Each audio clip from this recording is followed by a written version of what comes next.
कुरुक्षेत्र के मैदान में दोनों सेनाएं आमने सामने खड़ी हैं। शंख बज चुके हैं और उस मैदान में खड़ा है संसार का सबसे बड़ा धनुर्धर, जिसने अकेले खांडव वन को अग्नि से बचाया था, जिसने स्वयं देवताओं से युद्ध किया था। और अब युद्ध शुरू होने से ठीक पहले वो अपना धनुष नीचे रख देता है। हाथ कांप रहे हैं, आंखों में आंसू हैं, और वो अपने ही सारथी से कहता है, मैं युद्ध नहीं करूंगा। और सनातनियों, आज की कथा में वो सब है जो अधिकांश लोग नहीं जानते। वो शंख जिनके अपने नाम थे और हर नाम के पीछे एक कहानी। वो एक पंक्ति जिस पर आज तक बड़े बड़े आचार्य असहमत हैं कि उसका अर्थ क्या है। वो एक रहस्य कि जिस ग्रंथ को लिखने वाले महर्षि थे वो स्वयं इस युद्ध के दोनों पक्षों के पूर्वज भी थे। और सबसे बड़ी बात, अर्जुन जो कह रहे थे वो कायरता नहीं थी, वो तर्क था। इतना गहरा तर्क कि उसका उत्तर देने के लिए स्वयं भगवान को 18 अध्याय बोलने पड़े। आज हम उसी यात्रा का पहला कदम रखते हैं। जय श्री कृष्ण सनातनियों, स्वागत है भगवद गीता की एक बिल्कुल नई यात्रा में। हर गुरुवार हम श्रीमद् भगवद गीता के एक एक अध्याय को, उसकी पूरी कथा और उसके पूरे भाव के साथ आपके सामने लेकर आएंगे। 18 अध्याय, 18 भाग, एक पूरी यात्रा जो हमें कुरुक्षेत्र के उसी मैदान तक ले जाएगी जहां से सनातन धर्म को उसका सबसे बड़ा ज्ञान मिला। आज भाग 1, अर्जुन विषाद योग। और सनातनियों, एक बात शुरुआत में ही जान लीजिए, पूरी भगवद गीता महाभारत के भीष्म पर्व के भीतर केवल 700 श्लोकों में समाई है।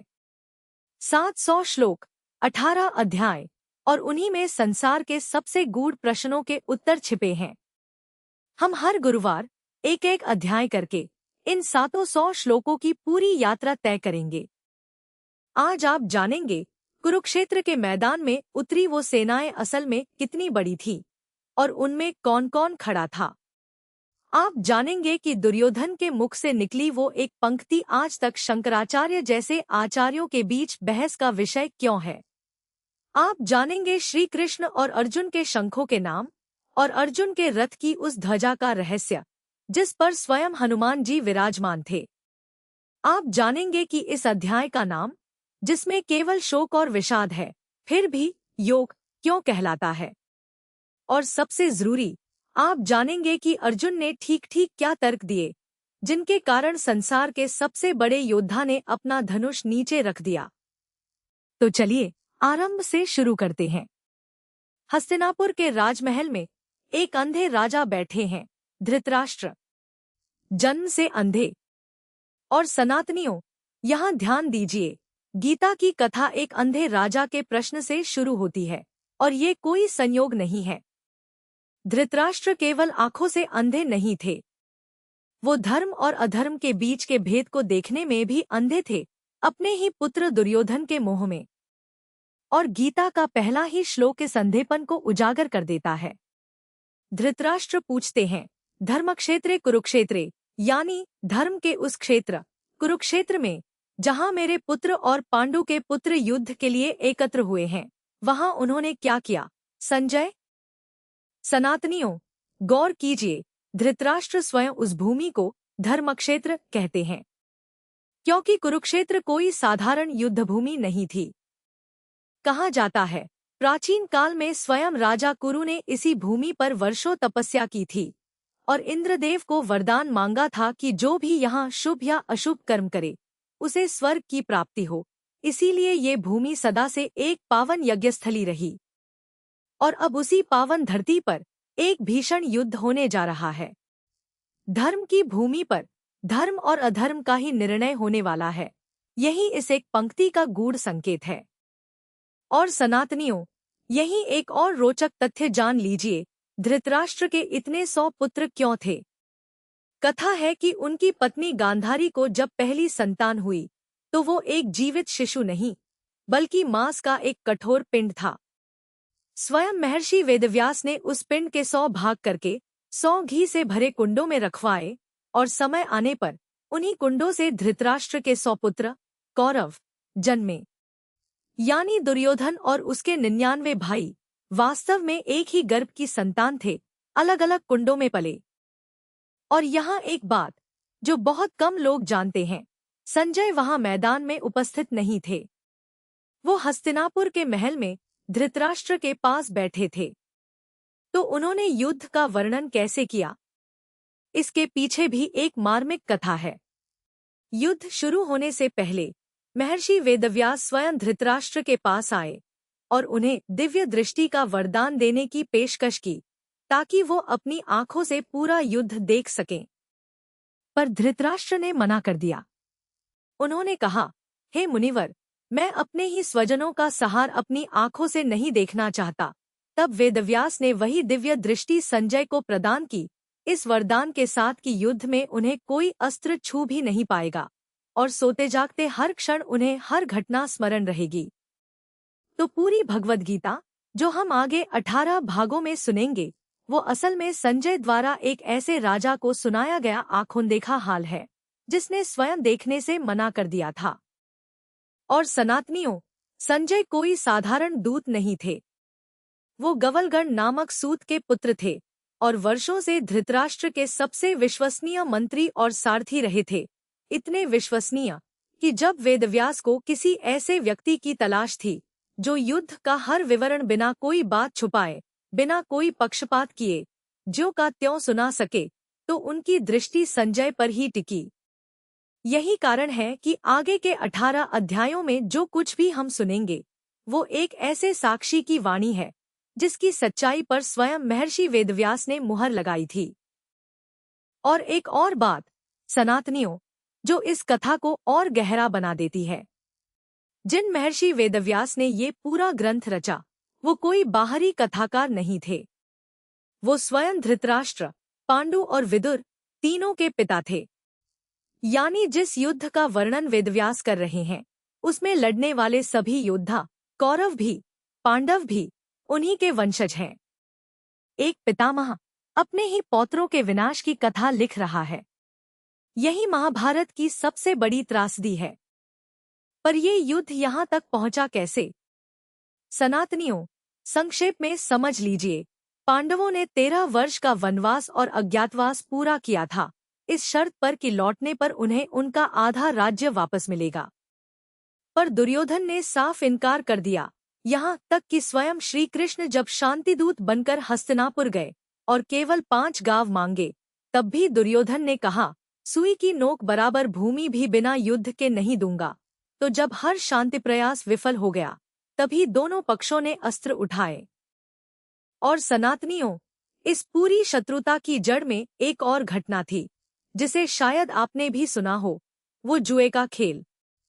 दुर्योधन के मामा शकुनी ने कपटपूर्ण पासों से युधिष्ठिर को हर बार हरवाया, यहाँ तक कि युधिष्ठिर अपना राज्य, अपने भाई और अंततः स्वयं द्रौपदी तक को दांव पर लगा बैठे।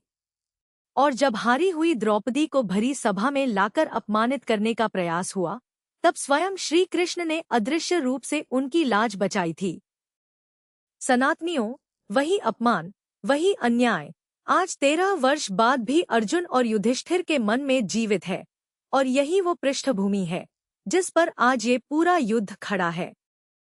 और सनातनियों, एक और बहुत प्रसिद्ध घटना जो बताती है कि श्री कृष्ण अर्जुन के सारथी क्यों बने।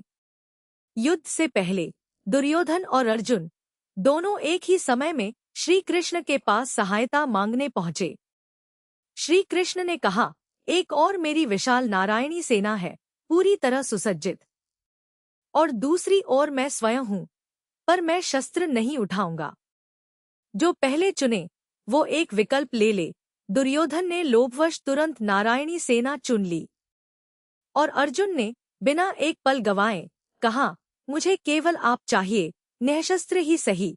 और यही निर्णय आगे चलकर इस पूरे युद्ध की दिशा तय करता है, क्योंकि निःशस्त्र श्री कृष्ण अर्जुन के सारथी बनकर उनसे कहीं अधिक शक्तिशाली सिद्ध होते हैं, जितनी कोई सेना कभी हो सकती थी। अब दृश्य बदलिए। कुरुक्षेत्र का विशाल मैदान, एक और कौरवों की सेना, दूसरी ओर पांडवों की, और सेनापति दुर्योधन अपने गुरु द्रोणाचार्य के पास जाता है। और सनातनियों, यहीं से एक बहुत गहरी विडंबना शुरू होती है, क्योंकि पांडव सेना की व्यूहरचना जिसने की थी वो था धृष्टद्युम्न, द्रुपद का पुत्र। और धृष्टद्युम्न का जन्म ही हुआ था द्रोणाचार्य का वध करने के लिए, क्योंकि द्रोण ने ही एक दिन द्रुपद को अपमानित करके उनका आधा राज्य छीन लिया था। तो दुर्योधन अपने ही गुरु से कह रहा है, गुरुवर देखिए, आपके ही शिष्य ने रची है ये व्यूहरचना, जो आज आपके वध की योजना लेकर आया है। और फिर दुर्योधन नाम गिनाना शुरू करता है, पांडव सेना के महारथियों के नाम। युयुधान, जिन्हें सात्यकी भी कहा जाता है। विराट, वही राजा जिनके यहाँ पांडवों ने अपने अज्ञातवास का अंतिम वर्ष छिपकर बिताया था। द्रुपद, पांचाल नरेश, द्रौपदी के पिता और धृष्टद्युम्न के पिता। धृष्टकेतु, चेकितान, काशीराज, पुरुजित और कुंतीभोज, शैब्य, युधामन्यु और उत्तमौजा, सुभद्रा पुत्र अभिमन्यु और द्रौपदी के पांचों पुत्र। सनातनियों, ये केवल नाम नहीं है, ये वो हर एक योद्धा हैं जो अगले 18 दिनों में इस मैदान पर या तो मारेंगे या मारे जाएंगे। और दुर्योधन इन सबको गिनाते हुए अपने ही डर को छिपाने की कोशिश कर रहा है। फिर दुर्योधन अपनी ओर के प्रमुख योद्धाओं का नाम लेता है, पितामह भीष्म, कर्ण, कृपाचार्य, अश्वत्थामा, विकर्ण और सोमदत्त के पुत्र भूरिश्रवा। और सनातनियों, इन नामों में 3 ऐसे हैं जिनकी कहानी खुद इस युद्ध जितनी गहरी है। पितामह भीष्म, जिन्होंने युवावस्था में ही आजीवन ब्रह्मचर्य और सिंहासन त्याग की भीषण प्रतिज्ञा ली थी ताकि उनके पिता को इच्छित विवाह मिल सके, और जिन्हें इच्छा मृत्यु का वरदान प्राप्त था, वो चाहते तो मृत्यु को कभी स्वीकार ही न करते। कृपाचार्य और द्रोणाचार्य दोनों ने ही कौरव और पांडव दोनों राजकुमारों को एक ही गुरुकुल में शिक्षा दी थी। और सनातनियों, द्रोणाचार्य की स्थिति सबसे विचित्र थी। वो अर्जुन को अपने ही पुत्र अश्वत्थामा से बढ़कर मानते थे। अर्जुन को सर्वश्रेष्ठ धनुर्धर बनाने की शपथ भी उन्होंने निभाई थी। याद कीजिए एकलव्य का प्रसंग, जिसमें उन्होंने ये वचन निभाने के लिए कितना बड़ा मूल्य चुकवाया था। फिर भी आज हस्तिनापुर के प्रति अपने कर्तव्य और भीष्म के प्रति अपने ऋण के कारण वही द्रोणाचार्य कौरव सेना का नेतृत्व करने खड़े हैं, अपने ही सबसे प्रिय शिष्य के विरुद्ध। और कर्ण, जिनका रहस्य इस मैदान पर किसी को नहीं पता सिवाय स्वयं कर्ण, कुंती और श्री कृष्ण के, कि वो असल में कुंती के सबसे बड़े पुत्र हैं, अर्जुन के अपने बड़े भाई, फिर भी आज दुर्योधन के प्रति अपनी मित्रता की कसम निभाने के लिए अपने ही भाइयों के विरुद्ध खड़े हैं। सनातनियों, जरा रुककर सोचिए, ये सेनाएं असल में कितनी बड़ी थीं? महाभारत में सेना की गिनती अक्षौहिणी में होती थी, और एक अक्षौहिणी में होते थे 21,870 रथ, उतने ही हाथी, 65,610 घुड़सवार और 1,09,350 पैदल सैनिक। कौरवों के पास ऐसी 11 अक्षौहिणी सेना थी और पांडवों के पास 7। यानी कुरुक्षेत्र के इस मैदान में कुल मिलाकर लगभग 23 लाख सैनिक एकत्र हुए थे, इतिहास के सबसे विशाल युद्धों में से एक, जिसका वर्णन आज हम एक अंधे राजा को सुनाई जा रही कथा के रूप में सुन रहे हैं। और फिर दुर्योधन एक पंक्ति कहता है, जो आज तक विद्वानों के बीच एक बड़ी बहस का विषय बनी हुई है।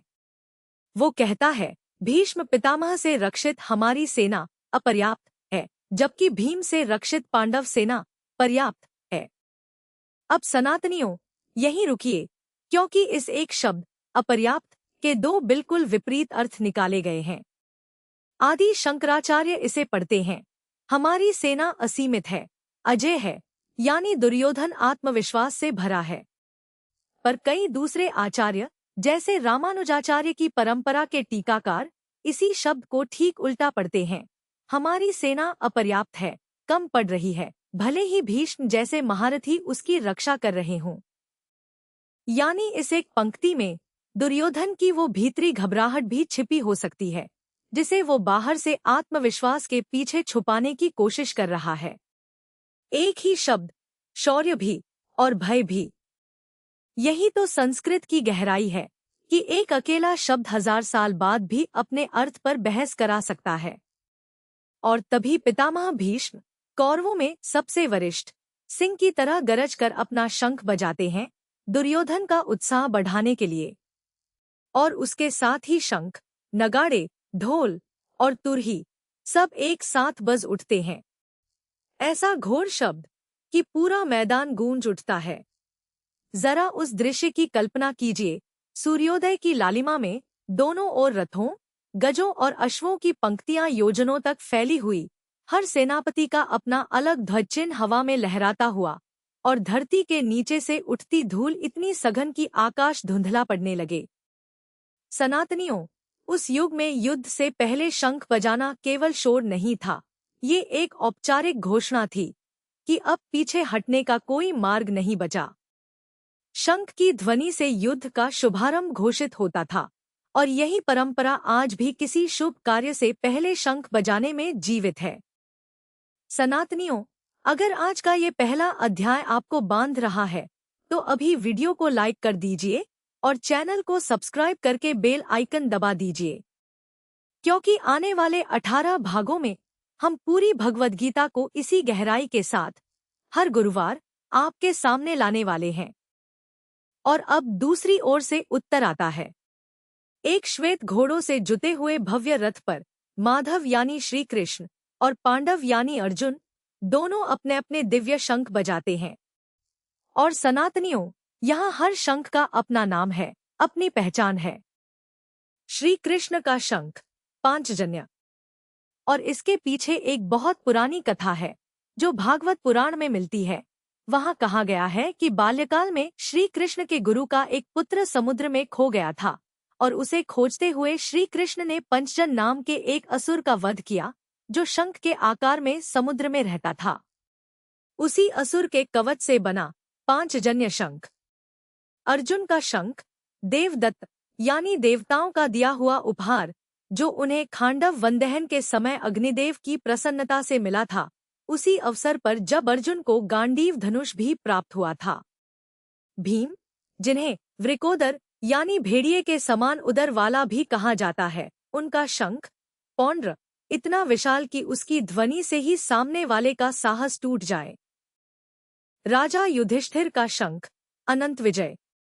नकुल और सहदेव के शंख सुघोष और मणिपुष्पक।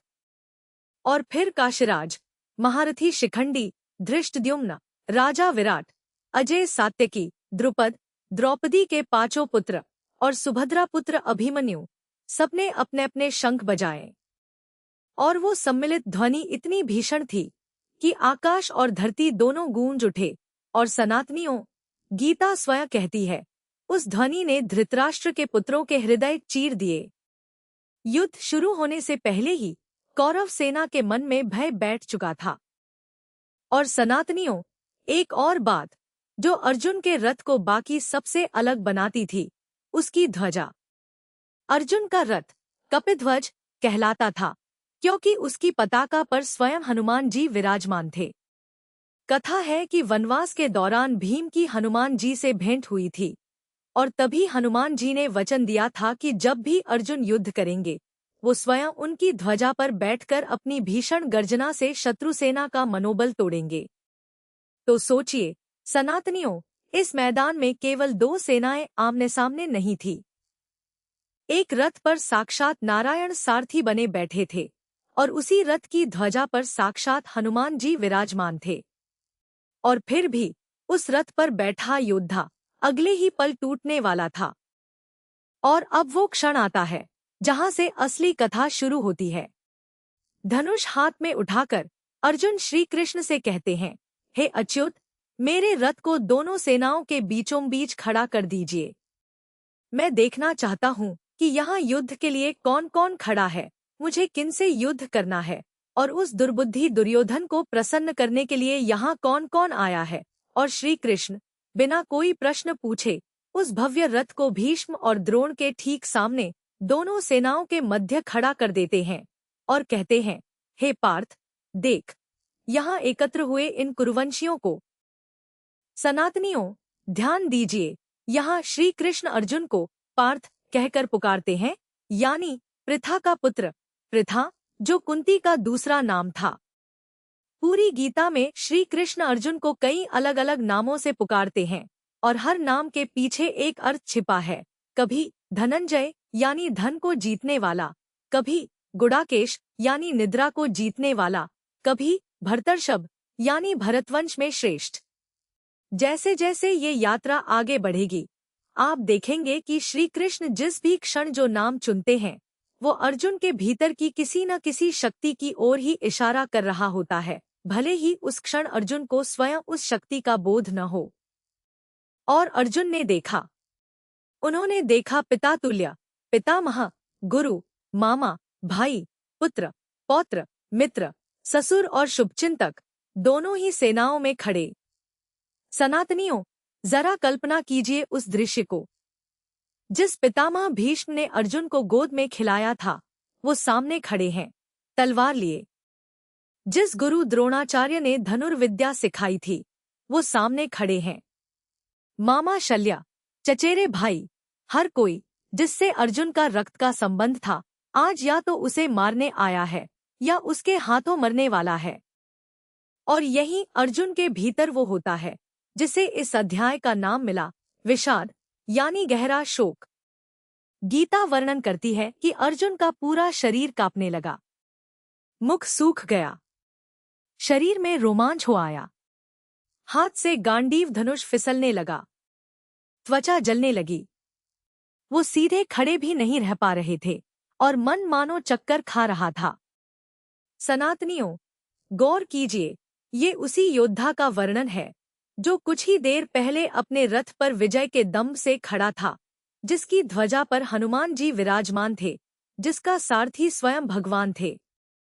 और फिर भी एक ही दृश्य ने कुछ ही क्षणों में इस अजय योद्धा को भीतर से तोड़ दिया। और सबसे विचित्र बात, इस पूरे दृश्य में श्री कृष्ण एक शब्द नहीं बोलते। वो सारथी की भांति मौन खड़े रहते हैं, अर्जुन को अपनी पूरी बात कहने देते हैं, बिना टोके, बिना जल्दबाजी किए। सनातनियों, यही मौन आगे के 17 अध्यायों की नींव रखता है, क्योंकि जब तक शिष्य अपना संशय पूरी तरह प्रकट नहीं कर देता, तब तक सच्चा गुरु उत्तर नहीं देता। श्री कृष्ण पहले सुनते हैं, पूरी तरह। सोचिए सनातनियों, ये वो योद्धा है जिसने अकेले सैकड़ों देवताओं दानवों से युद्ध किया था, जिसने शिव जी से साक्षात युद्ध करके पाशुपतास्त्र प्राप्त किया था, और आज अपने ही परिवार को सामने देखकर उसके हाथ कांप रहे हैं। ये कायरता नहीं थी, ये वो क्षण था जब एक योद्धा का हृदय उसके धर्म और उसके स्नेह के बीच बुरी तरह बंट गया। और सनातनियों, अगर आप ईमानदारी से सोचें तो ये केवल अर्जुन की कथा नहीं है। कितनी बार हम भी ऐसे ही किसी दोराहे पर खड़े हुए हैं, जहां कर्तव्य एक और खींचता है और अपनों का मोह दूसरी ओर। किसी अनुचित संबंध को छोड़ना जरूरी हो पर मन ना माने, किसी गलत बात का विरोध करना हो पर सामने अपना ही कोई खड़ा हो, किसी नौकरी में सत्य बोलना हो जिससे किसी अपने का नुकसान हो जाए। अर्जुन का ये विषाद 3000 वर्ष बाद भी हर उस इंसान की कहानी है जो सही और अपनों के बीच फंसा हुआ है। अगर आप भी सोच रहे हैं कि आगे अर्जुन क्या तर्क देते हैं, तो कमेंट में लिख दीजिए। और अगर ये कथा आपको बांध रही है तो चैनल को सब्सक्राइब करना मत भूलिए, क्योंकि अब जो अर्जुन कहते हैं वो तर्क इतना गहरा है कि आज भी लोग जीवन के फैसलों में उसी दुविधा से गुजरते हैं। अर्जुन श्री कृष्ण से कहते हैं, हे केशव, इन स्वजनों को युद्ध के लिए उत्सुक देखकर मेरे अंग शिथिल हुए जा रहे हैं, मुख सूख रहा है, शरीर कांप रहा है। मुझे यहाँ कोई शुभ संकेत नहीं दिखता। मुझे न विजय चाहिए, न राज्य, न सुख। और फिर वो एक प्रश्न पूछते हैं जो इस पूरे अध्याय का हृदय है, हे गोविंद, राज्य, भोग और यहाँ तक कि जीवन भी किस लिए चाहिए, जब वो सब लोग जिनके लिए हम ये सब चाहते हैं, गुरुजन, पिता, पुत्र, पितामह, मामा, ससुर, पौत्र, साले और अन्य संबंधी आज अपने प्राण और धन दांव पर लगाकर मेरे सामने खड़े हैं। और फिर अर्जुन कहते हैं, वो पंक्ति जो शायद पूरी गीता के पहले अध्याय की सबसे मार्मिक पंक्ति है, हे मधुसूदन, अगर ये मुझे मार भी डालें तो भी मैं इन्हें मारना नहीं चाहूंगा, तीनों लोकों के राज्य के लिए भी नहीं, फिर पृथ्वी के एक राज्य की तो बात ही क्या। सोचिए सनातनियों, ये वो व्यक्ति बोल रहा है जिसके पास संसार जीतने की शक्ति है, और वो कह रहा है मुझे वो शक्ति नहीं चाहिए अगर उसकी कीमत मेरे अपनों का रक्त है। फिर अर्जुन अपना तर्क आगे बढ़ाते हैं, धृतराष्ट्र के पुत्रों को मारकर हमें क्या सुख मिलेगा, हे जनार्दन, ये आत्ताएं सही, पर इन्हें मारने से हमें केवल पाप ही लगेगा, और अपने ही स्वजनों को मारकर हम कैसे सुखी रह पाएंगे, हे माधव। भले ही लोभ में अंधे होकर ये कुलनाश और मित्रद्रोह में दोष न देखें, पर हम जो इस दोष को स्पष्ट देख रहे हैं, हम इस पाप से पीछे क्यों न हटें। और अब अर्जुन वो तर्क देते हैं जो इस अध्याय को सबसे गहरा बनाता है, सामाजिक तर्क, जो केवल भावना पर नहीं बल्कि पूरी सभ्यता की चिंता पर टिका है। वो कहते हैं कुल के नाश से कुल के सनातन धर्म नष्ट हो जाते हैं, और धर्म के नष्ट होते ही पूरे कुल पर अधर्म हावी हो जाता है। अधर्म के बढ़ने से कुल की स्त्रियां दूषित होती हैं, और स्त्रियों के दूषित होने से, हे कृष्ण, वर्ण संकर की स्थिति उत्पन्न होती है। सनातनियों, यहाँ वर्ण संकर का अर्थ है समाज की वो व्यवस्था जो पीढ़ियों की शिक्षा और संस्कार से बनती है। जब युद्ध जैसी अराजकता में पुरुष मारे जाते हैं और सामाजिक तानाबाना टूट जाता है तो वो पूरी तरह बिखर जाती है। अर्जुन को डर है इस युद्ध का परिणाम सिर्फ कुछ लोगों की मृत्यु नहीं बल्कि पूरी सामाजिक व्यवस्था का पतन होगा। और फिर अर्जुन एक और बात कहते हैं जो उस युग की एक गहरी मान्यता को दिखाती है। वो कहते हैं ये वर्ण संकर कुलनाश को और कुल को नरक में ले जाता है, क्योंकि पिंडदान और तर्पण से वंचित होकर उनके पितर भी अधोगति को प्राप्त होते हैं। सनातनियों, यहाँ पिंडदान और तर्पण की परंपरा को थोड़ा समझ लीजिए। ये वो विधि है जिससे जीवित संतान अपने दिवंगत पूर्वजों को जल और अन्न अर्पित करती है ताकि उनकी आत्मा को शांति और गति मिले। अर्जुन की चिंता केवल इस जन्म तक सीमित नहीं है। उन्हें डर है कि अगर कुल का क्रम टूट गया तो आने वाली पीढ़ियां अपने पूर्वजों को श्राद्ध और तर्पण देने वाला कोई नहीं छोड़ेंगी, और उनके पितर भी इस युद्ध का दंड भुगतेंगे। और सनातनियों, ये कोई भूली बिसरी मान्यता नहीं है। आज भी हर वर्ष पितृ पक्ष में करोड़ों घर अपने पूर्वजों को तर्पण और श्राद्ध अर्पित करते हैं। अर्जुन जिस पितृऋण की बात 3000 वर्ष पहले कर रहे थे, वो परंपरा आज भी उतनी ही जीवित है जितनी उस दिन थी। और अंत में अर्जुन वो कहते हैं जो उनकी हताशा की पराकाष्ठा है, हाय, हम कितना बड़ा पाप करने को उद्यत हो गए हैं कि राज्य और सुख के लोभ में अपने ही स्वजनों को मारने चले हैं। यदि शस्त्ररहित प्रतिकार न करता हुआ मुझे धृतराष्ट्र के पुत्र युद्ध में मार डालें तो वो भी मेरे लिए इससे कहीं अधिक कल्याणकारी होगा। सनातनियों, अर्जुन ये कह रहे हैं कि मैं निहत्था मर जाना पसंद करूंगा बजाय इसके कि अपने ही परिवार पर शस्त्र उठाऊं। सनातनियों, यहाँ एक स्वाभाविक प्रश्न उठता है, अगर अर्जुन को युद्ध करना ही नहीं था तो वो चुपचाप मैदान छोड़कर क्यों नहीं चले गए। पर उस युग में एक क्षत्रिय के लिए युद्धभूमि से पीठ दिखाना संन्यास लेने से भी बड़ा अधर्म माना जाता था, क्योंकि क्षत्रिय का धर्म ही न्याय की रक्षा के लिए शस्त्र उठाना था। तो अर्जुन असल में दो कर्तव्यों के बीच फंसे थे, एक और परिवार के प्रति स्नेह और अहिंसा का भाव, दूसरी ओर न्याय की रक्षा के लिए क्षत्रिय धर्म। और यही वो गुत्थी है जिसे सुलझाने में स्वयं भगवान को 17 अध्याय और लगेंगे। अर्जुन कोई कमजोर तर्क नहीं दे रहे थे, वो दो सच्चे धर्मों के बीच फंसे हुए थे, और यही किसी भी नैतिक दुविधा को इतना कठिन बनाता है कि दोनों तरफ कुछ न कुछ सही होता है। और संजय कहते हैं, इतना कहकर अर्जुन उस युद्धभूमि के बीचों बीच अपने रथ के आसन पर बैठ गए। हाथ से धनुष और बाण नीचे गिर गए और उनका मन शोक से पूरी तरह अभिभूत हो गया। संसार का सबसे बड़ा धनुर्धर अपने ही धनुष के सामने निहत्था बैठा है, शोक में डूबा हुआ। और सनातनियों, एक आखिरी बात, इस अध्याय को समझने के लिए सबसे जरूरी, इसका नाम है अर्जुन विषाद योग। और आपके मन में सवाल आ सकता है, इसमें तो केवल शोक और मोह है, फिर इसे योग यानी मिलन या साधना क्यों कहा गया? इसका उत्तर यही है, भगवद गीता के सभी 18 अध्यायों के नाम के अंत में योग शब्द जुड़ा है, क्योंकि हर अध्याय किसी न किसी रूप में परमात्मा से मिलन का एक मार्ग दिखाता है। और अर्जुन का ये विषाद कोई साधारण दुख नहीं था, यही वो विषाद था जिसने अर्जुन को इतना विनम्र बना दिया कि वो अपने ही सारथी से, भगवान से शिष्य बनकर ज्ञान मांगने को तैयार हो गए। तो ये अध्याय शोक का अध्याय होकर भी असल में उस पूरे उपदेश का द्वार है जो आगे आने वाला है। यही इसका योग है। और सनातनियों, एक बहुत सुंदर बात, आज भी हर वर्ष मार्गशीर्ष माह की शुक्ल एकादशी को गीता जयंती के रूप में मनाया जाता है, ठीक उसी दिन के स्मरण में जिस दिन कुरुक्षेत्र के इस मैदान पर श्री कृष्ण ने अर्जुन को ये उपदेश देना आरंभ किया था।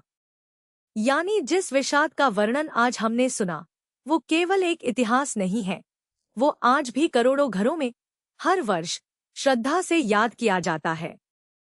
और सनातनियों, एक क्षण रुककर इस पूरे दृश्य की भव्यता को महसूस कीजिए। दोनों ओर के शंख बज चुके हैं। 23 लाख सैनिक अपने अपने अस्त्र थामे आदेश की प्रतीक्षा में खड़े हैं। और ठीक इसी क्षण में समय जैसे थम गया है, क्योंकि जब तक अर्जुन और श्री कृष्ण का ये संवाद पूरा नहीं होता, तब तक एक भी बाण नहीं चलेगा। पूरी भगवद गीता 700 श्लोक इसी थमे हुए क्षण में घटित होती है, दो सेनाओं के बीच संघर्ष शुरू होने से ठीक पहले की उस सांस में जो युद्ध और शांति के बीच, धर्म और मोह के बीच टंगी हुई है। और सनातनियों, यही पहला अध्याय समाप्त होता है। श्री कृष्ण अभी तक मौन है, एक शब्द नहीं बोला। और यही वो मौन है जिसके बाद अगले अध्याय से वो उपदेश शुरू होगा, जिसे आज संसार भगवद गीता के नाम से जानता है। अर्जुन का हर तर्क सही लग रहा था, फिर भी श्री कृष्ण उसे गलत कहने वाले हैं। कैसे? यही अगले गुरुवार का प्रश्न है। इतना ही जान लीजिए, अगले भाग की शुरुआत में ही श्री कृष्ण अर्जुन के इस पूरे विलाप को एक बहुत कठोर शब्द से पुकारेंगे, क्लैव्य यानी कायरता, नपुंसकता, और कहेंगे, हे पार्थ, ये तुझे शोभा नहीं देता। सोचिए सनातनियों, जिन तर्कों को अभी तक हमें इतना उचित लगा, श्री कृष्ण उन्हीं को अगले ही श्लोक में चुनौती देने वाले हैं। और ठीक यहीं से गीता का असली संघर्ष शुरू होता है, भावनात्मक तर्क बनाम शाश्वत सत्य।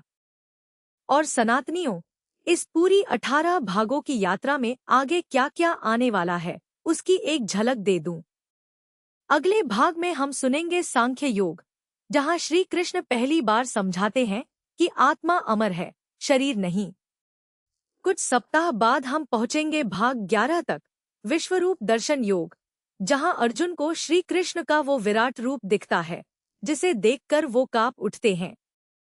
और इस यात्रा के अंत में भाग 18 में हम सुनेंगे मोक्ष संन्यास योग, गीता का वो अंतिम उपदेश जिसमें श्री कृष्ण अर्जुन से कहते हैं, सब धर्मों को त्याग कर केवल मेरी शरण में आ जा। तो सनातनियों, ये यात्रा लंबी है, गहरी है, और हर गुरुवार हम एक एक कदम आगे बढ़ेंगे। सनातनियों, हम सबके जीवन में कभी ना कभी वो पल आता है जब सही रास्ता दिखते हुए भी पैर नहीं उठते, जब कर्तव्य और अपनापन आमने सामने खड़े हो जाते हैं और हमें भी अर्जुन की तरह अपने ही रथ के आसन पर बैठकर धनुष नीचे रख देने का मन करता है। यही तो है जो अर्जुन की इस 3000 वर्ष पुरानी कथा को आज भी इतना अपना बना देता है। तो सनातनियों, ये था भगवद गीता का पहला अध्याय, अर्जुन विषाद योग। कमेंट में बताइए, अगर आप अर्जुन की जगह होते, अपने ही परिवार के सामने खड़े होकर, तो क्या आप भी धनुष नीचे रख देते? हाँ या नहीं, जरूर लिखिए। अगर आपको ये कथा पसंद आई हो तो लाइक जरूर करना, अपने अपनों के साथ शेयर करना और चैनल को सब्सक्राइब करना मत भूलना, ताकि अगला अध्याय आप तक सबसे पहले पहुंचे। अगले गुरुवार हम सुनेंगे अध्याय 2 सांख्य योग, जहां से श्री कृष्ण का वो उपदेश शुरू होता है जिसने अर्जुन का और सदियों से करोड़ों लोगों का जीवन बदल दिया। तब तक के लिए जय श्री कृष्ण।